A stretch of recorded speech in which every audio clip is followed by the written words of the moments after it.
All right, Inmotion V10F. Let's talk about it. So when I first got started in EUCs, I didn't really know where to begin my search.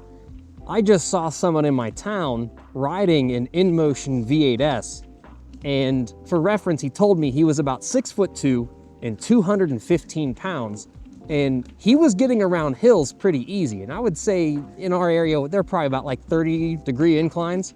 And that kind of was, I guess, a starting point for, hey, maybe I should look into that wheel. As I started my research, going on YouTube, looking at other experienced riders, I was kind of getting lost in what type of motor does it run? What's the range that it has? What's the different battery packs and battery capacities, and how will they relate to maybe how I'm going to ride, even though I really haven't started yet and don't really know how far will I ride and what kind of riding will I do. You know, there was opinions on if you buy something too small, you're gonna outgrow it. If you get something that doesn't have enough range, you're gonna get tired of it. So I was like, I wanna buy once, cry once, and maybe get an all-around wheel to start on. And for me, I started on the Commander Mini, which did give me some challenges because I had no frame of reference. It was an 80-pound wheel that I'm trying to balance with my feet, and I have no experience with riding anything like this. I truly do believe you can learn on any wheel, but I do feel there are some wheels where the learning experience and the learning curve is gonna be a lot easier and a lot more enjoyable. And the V10F is, in my opinion, definitely one of those wheels.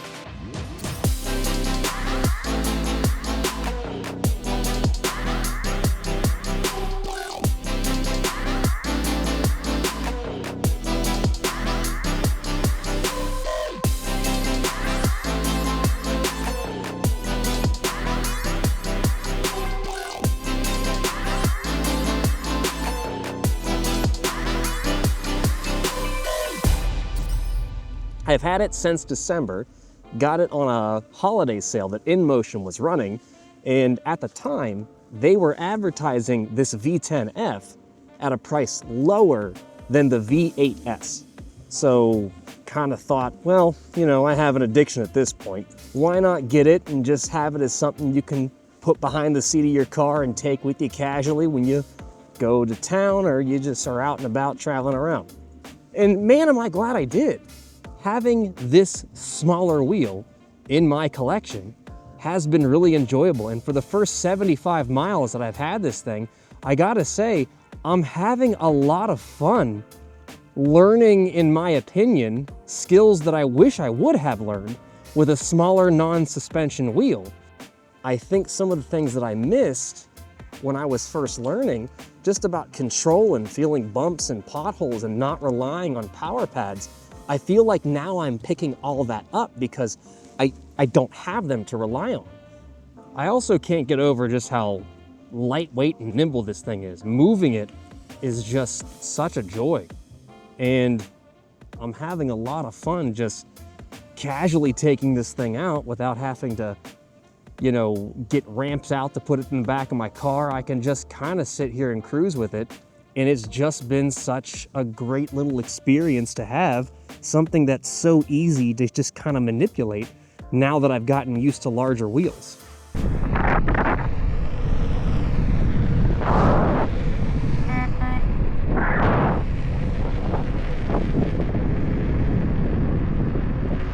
I got to say one thing too, even though I've gotten some tilt back on this wheel, because I'm used to riding at this point the speed limit on my faster wheels.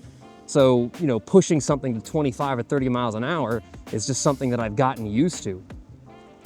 But this wheel feels plenty fast enough at, you know, I usually don't push it too much further, but you know, maybe I've taken it to about 20 miles an hour. I think that's where I have the beep set to, is about 20 miles an hour. I mean, right now, I feel like I'm cruising pretty good, and I'm not necessarily, you know, feeling like on this wheel at least that I need to go faster. It's just been a good experience cruising around on this thing. If you're somebody that lives in an apartment and you want to carry something kind of nice and easy that's just lightweight, I mean, this thing's great.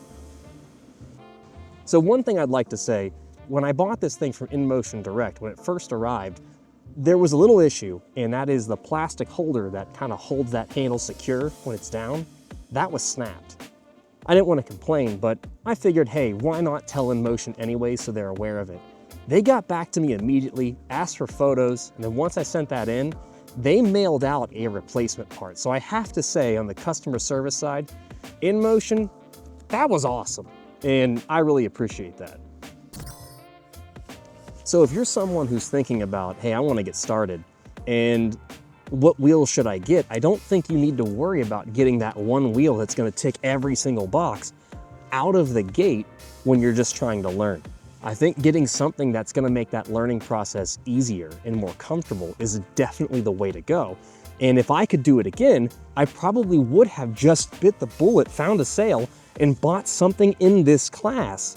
You know, like the V10F, the Inmotion V8S. There's a lot of folks who really talk lovingly about their Kingsong 14Ss, and I think anything in that class and spec is going to be a great wheel to start on because of its low pedals. You know, it's lightweight, and I think it's easy to manage. So what wheel did you start on? Leave a comment down below on what your favorite lightweight or even starter wheel would be to someone who's new to riding.